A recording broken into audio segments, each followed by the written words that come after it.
Most criminals have one job: don't get caught. These people couldn't even manage that. Marcus had a plan: rob a store, grab the cash, disappear. Simple enough, except Marcus had never been to this part of town before, so he did what any modern criminal does. He pulled out his phone and opened Google Maps inside the store. While robbing it, cashier watched him standing there, gun in one hand, phone in the other, waiting for directions. By the time Marcus figured out his route, the police had already figured out his location.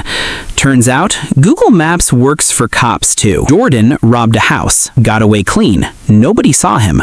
No witnesses, no fingerprints, nothing. Perfect crime. Then Jordan made one small mistake. He found a cowboy hat in the house, tried it on, liked it, took a selfie wearing it in the victim's house, and posted it to Facebook, with his location tagged. The victim saw it 3 hours later, recognized her own living room furniture in the background, called the police. Jordan was arrested still wearing the hat. At least he looked good in his mugshot. Dennis walked into a bank, handed the teller a note demanding money, grabbed the cash, walked out. Flawless. Then Dennis got hungry. He walked into a McDonald's 2 blocks away, sat down, and ordered a meal. While waiting, he counted his stolen money on the table, out loud, in public. A customer recognized him from a news alert that had gone out approximately 4 minutes after the robbery. Dennis was arrested between his first and second burger. He didn't even get to finish his fries. Kevin had just stolen a car, feeling good, feeling free, wanted to tell someone, so he called his friend to brag. Wrong number. He accidentally called a stranger and spent 3 full minutes explaining exactly what he stole, where he was, and what he planned to do next. The stranger called the police. Kevin was pulled over 20 minutes later, still driving the stolen car, still completely unaware that his confession had gone to the wrong person. His friend never even found out what happened. Steven broke into a house and stole a laptop, some cash, and a watch.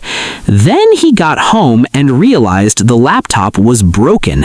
Furious, Steven wrote a formal complaint letter to the homeowner, detailed exactly what he took, explained why the laptop was unacceptable, demanded compensation for his trouble, and signed it with his real name. The homeowner handed it straight to police. Steven was arrested within 24 hours holding the broken laptop he had complained about. He did not receive compensation. Tyler decided to rob a store. Tyler also decided to live stream it.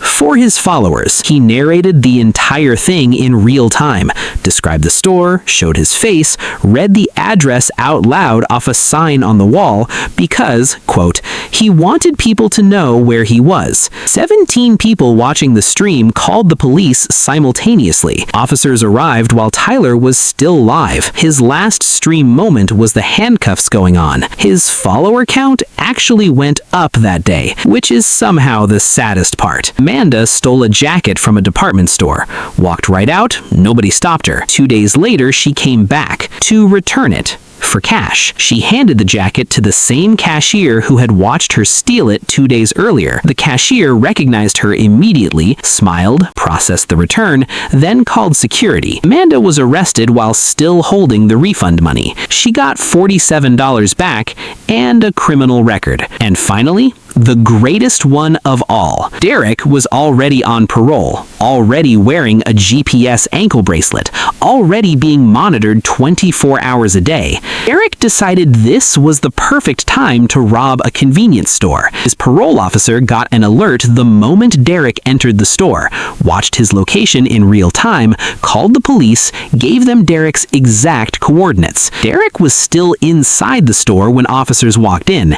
He looked down at his ankle, looked up at the officers. Nobody said anything for a moment. Derek had been wearing a live tracking device the entire time and had somehow not considered this a problem. The judge had no words. The parole officer had many. Here's the thing about all these criminals. They weren't caught by genius detectives. No high-tech forensics, no undercover operations. They were caught by Google Maps, a selfie, a wrong number, a jacket return. They caught themselves, which means the real lesson here isn't about crime, it's about thinking before you do anything, though hopefully your plans don't involve robbing anyone.